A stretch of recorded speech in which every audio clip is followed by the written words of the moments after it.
যেটা এটার উপরে উঠে বসছে, এই যে দেখেন তেমন ভয় পাইছে। তো আমি এটাকে হলো ইফতারি টাইমে অনেক কিছু করতে ইচ্ছা করে, কিন্তু এক মোবাইল দিয়ে ছবি তুলতেছে, খালি টুকটাক টুকটাক খাইতেই থাকে। এখন আমাদেরকে ডিস্টার্ব। আসসালামু আলাইকুম, কেমন আছেন সবাই? আমরা তো আলহামদুলিল্লাহ ভালো আছি। এই যে দেখেন এখন ইফতার টাইম, অলরেডি আমার হাফ ইফতার বানানো শেষ। এখন আমি একটা বিশেষ জিনিস বানাবো, তাই ক্যামেরাটা অন করলাম। তারপরে দেখি বাসায় একটা মথ ঢুকছে। একটা মথ না, মথই বলে, বিশাল বড় না, বিশাল বড়। তোষা নাই, দেখ কাছ থেকে দেখ। এত ভয় পায় আমার এই ছেলেটা, মানে কি বলবো, একদম এই যে আমার ক্যালিগ্রাফিটা যে আছে এটার আল্লাহু লেখা যেটা, এটার উপরে উঠে বসছে। এই যে দেখেন কত বড় দেখছো? কেমনে বাই করবো আমি? এটাকে এখন বের করে দেওয়ার ইয়ে চলতেছে। তো দরজা বন্ধ করে দিয়েছে ভয়ে। তাবি বাট বাট বলতে বলতে চলে এসে এই ভিতরে চলে যাচ্ছে। তো ভিতরে যেও না, এই যেদিকে দরজা দিক দিয়ে বেরো যাও। হ্যাঁ বড় কিছু ঝাড়ু আছে, এছাড়া তো কিছু নাই। হ্যাঁ হ্যাঁ ওইটা আছে। না না যাই নাই, আছে, তোকে ডাকতেছে, আয়। যাই হোক, মদটাকে বের করা গেছে। তোষান্ত এমন ভয় পাইছে। তো আমি এটাকে হলো ডোটা রেডি করে রাখছিলাম। এই যে দেখেন আমার ডোটা কি পরিমাণ ফ্লাফি হয়েছে। আমি নান বানাবো, তা হলো ইলেকট্রিক ওভেনে নান বানাবো।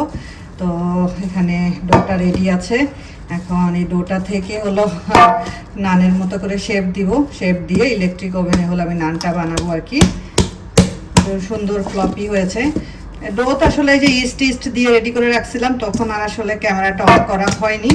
যাই হোক, এটাকে এখন আমি ছোট ছোট লেচি করে কেটে নিই। কেটে নিয়ে তারপরে নান বানিয়ে আমি ওভেনে দিয়ে দিব। ছোট ছোট করেই বানাবো।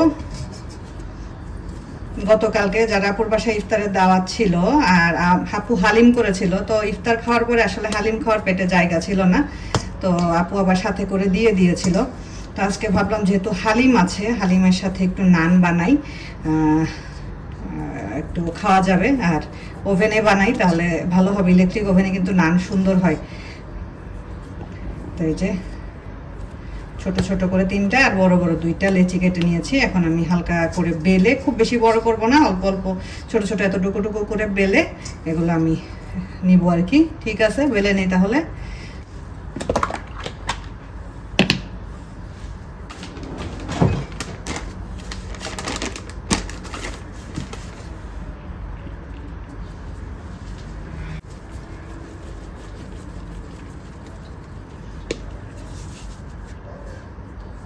এটা যে একদম খুব শেপ দিতে হবে এমন কিছু নেই, নর্মালি একটা শেপ হলেই চলবে। কোনো রকম একটা শেপ দিলেই হবে, একদম গোলই হতে হবে। অনেক সময় হাত দিয়ে এভাবেও করা যায়, যেভাবে আপনার সুবিধা হয় সেভাবে করতে পারেন। আমি একটু বেলেই নিচ্ছি।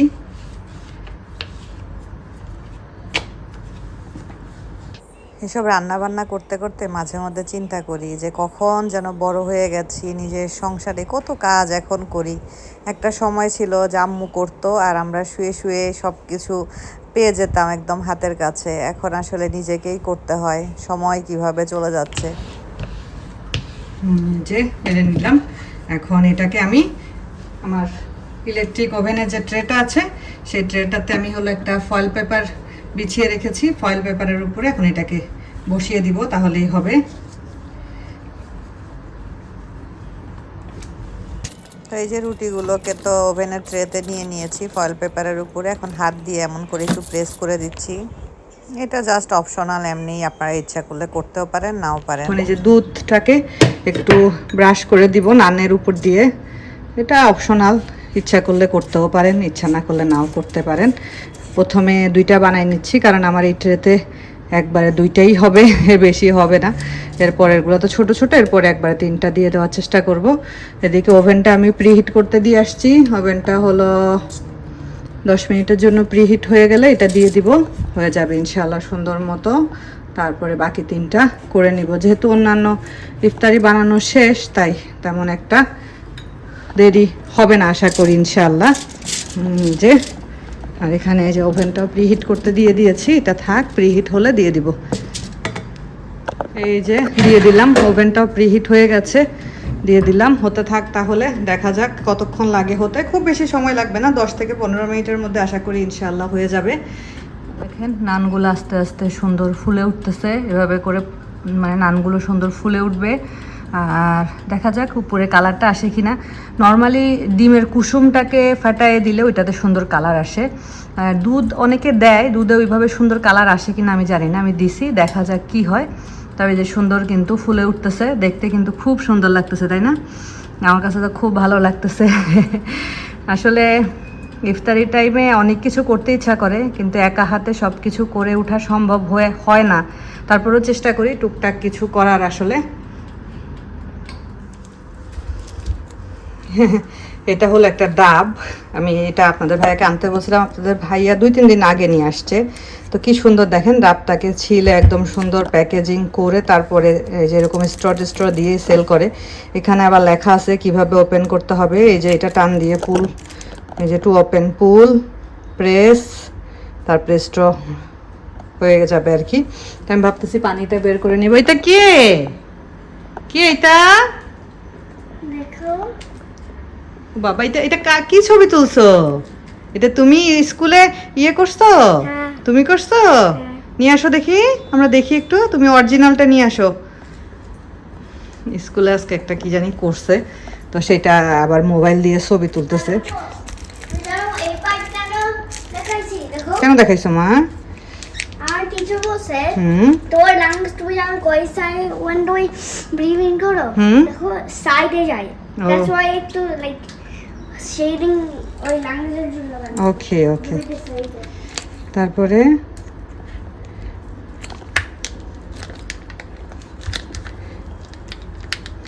আচ্ছা খুলে নি, এক হাতে এটা খোলা একটু কষ্টসাধ্য ব্যাপার, খুলে নি। এই যে আমার এগুলো হয়ে গেছে, আমি ওভেনটা এখন একটু বন্ধ রাখি। যে হয়ে গেছে নানগুলো, সুন্দর হয়েছে একদম। এটা এখন তুলে ফেলি, একটু ঠান্ডা করে তুললে ভালো হয় আর কি।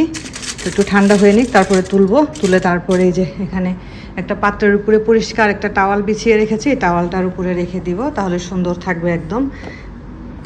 তো এই যে আমার সবগুলো নান বানানো হয়ে গেছে। তোমার আলুর চপ বানাইছি তো তোষান? এই যে আলুর চপ বানাইছি ডিম দিয়ে, খাও। হ্যাঁ, তোষানের পছন্দের খাবার আলুর চপ ডিম দিয়ে। এই যে হালিম, তোষানো হালিম খাবে নান দিয়ে। লাস্টের এগুলো একটু মোটা হয়েছে, বাট এই যে সুন্দর হয়েছে, কিন্তু ভিতরটাই যে দেখেন সুন্দর হয়েছে, একদম পাউরুটির মতো সুন্দর হয়েছে। তো খাবো আমরা ইনশাল্লাহ। তাবিব খুব ডিস্টার্ব করতেছে আমাদেরকে, রোজা রাখে না, দিনে সারাদিন খালি টুকটাক খাইতেই থাকে, এখন আমাদেরকে ডিস্টার্ব করতেছে, অনেক ডিস্টার্ব করতেছে তাবিব। এই যে আমার হেলথ ড্রিঙ্কটা, এটা খাইতে মজাই লাগে, খারাপ লাগে না, ভালোই লাগে ড্রিঙ্কটা খাইতে। আমি আজকে চিয়া সিডের পরিমাণটা একটু বেশি দিছি। চিয়া সিডের গুণাগুণ দেখলাম, অনেক গুণাগুণ, রোজা রেখে চিয়া সিড খেলে অনেক ভালো। আমি তো ভাজা পোড়া অ্যাভয়েড খাচ্ছি না, আলহামদুলিল্লাহ। ইফতারির পরে একটু রেস্ট করলাম। একটা পার্সেল আসছে, যদিও পার্সেলটা আমার না, কিন্তু খুলতে হবে, খুলে সব জিনিসগুলো দেখতে হবে। এটা হলো নতুন বাচ্চার জিনিসপত্র সব, আপনারা অলরেডি অনেকেই জেনে গেছেন। মিতু এবং ইরফানের আলহামদুলিল্লাহ মেয়ে বাবু হয়েছে আল্লাহর রহমতে। খুব বেশি দিন হয়নি, এই মাসেরই কয় তারিখে হলো বাবু? 2 তারিখে। আমাদের 1 তারিখে অ্যানিভার্সারি ছিল, 2 তারিখে বাবু হয়েছে আলহামদুলিল্লাহ। তো ওদের বাবুর বেশিরভাগ জিনিসপত্রই এখান থেকে কিনছে ওরা। তো এটা আর একটা জিনিস অর্ডার করছিল, তো এটা আমার অ্যাড্রেসে অর্ডার করে আর কি ওরা। আর এটা হলো যে ডেলিভারি আসছে, তো ভাবলাম যে আমি একটু খুলে দেখি, কারণ একটু সবসময় বলে আপু খুলে দেখো সব ঠিকঠাক আছে কিনা। মানে এত হালকা কেন বুঝলাম না। এখানে তো একটা জিনিস অর্ডার করছিল, ওইটা তো এটা নাই, একদমই হালকা। তাহলে কি আছে টুকটাক নতুন জিনিসপত্র। আচ্ছা, আমি বাবু রাখো, ধরো। এটা হলো একটা ওই যে বাচ্চাদের মিউজিক্যাল ম্যাট আর কি, এই যে মিউজিক্যাল ম্যাট একটা বাচ্চাদের। দাঁড়াও মা, দাঁড়াও।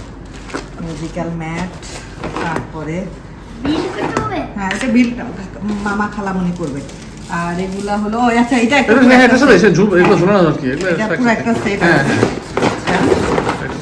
ঢুকায় রাখি ভিতরে ঠিক আছে এটা কারণ যেহেতু অনলাইনের জিনিস তো একটু দেখে নেওয়া ভালো আমি ওরা চল এখানে বাংলাদেশে পাঠানোর পরে যদি সমস্যা হয় তখন তো আবার চেঞ্জ করা যাবে না এই জন্য দেখে নেওয়া ভালো এটা ঢুকাইতে হবে ভালো করে আচ্ছা ঠিক আছে রাখো আমি রাখবো না হ্যাঁ বলো Flagel handle with the carry. ওকে এর মধ্যে কি আছে এর মধ্যে টুকটাক ওই বাবুদেরই জিনিসপত্র আছে চলেন এটা একটু খুলে দেখি আচ্ছা এটা Wow, হলো a packet inside a এটা packet. হলো মিল্ক স্টোরেজ ব্যাগ এটা হলো ব্রেস্ট মিল্ক স্টোরেজ ব্যাগ এই যে এরকম এর মধ্যে করে ব্রেস্ট মিল্ক রেখে ফ্রিজে স্টোর করে রাখা যায় এগুলো খুবই কাজের তো এগুলো কতগুলিও এর আগেও নিছিল ওগুলো নাকি শেষ হয়ে গেছে তারপরে এগুলো নিছে এটা হলো মিল্ক ওয়ার্মার মানে এটার মধ্যে দিয়ে ফিডারটা দিয়ে এখানে কানেকশন দিলে এটা তাবিবের একটা ছিল তাবিবের সময় আমি কিনছিলাম ফিডারটা এর মধ্যে রেখে এরকম কানেকশন দিলে ওয়ার্ম থাকে ওয়ার্ম হয় আর কি ধরেন ছোটখাটো একটা চুলা মনে করেন এটা তাবিবের একটা ছিল আমি তাবিবের সময় একটা কিনছিলাম আচ্ছা এটা ওই যে মিল্ক স্টোরেজ ব্যাগ বলো যে আপু এবার অনেকগুলো অর্ডার করছে এগুলো মাথার ব্যান্ড বাবুর মাথার ব্যান্ড ব্যান্ড তো বাবুর তো বড় হচ্ছে না না ঠিক আছে Ammo. বাবুর মাথার Ammo, ব্যান্ড হ্যাঁ girl হয়েছে? গার্ড হইছে না মামার গার্ড বেবি না মামার Girl আছে?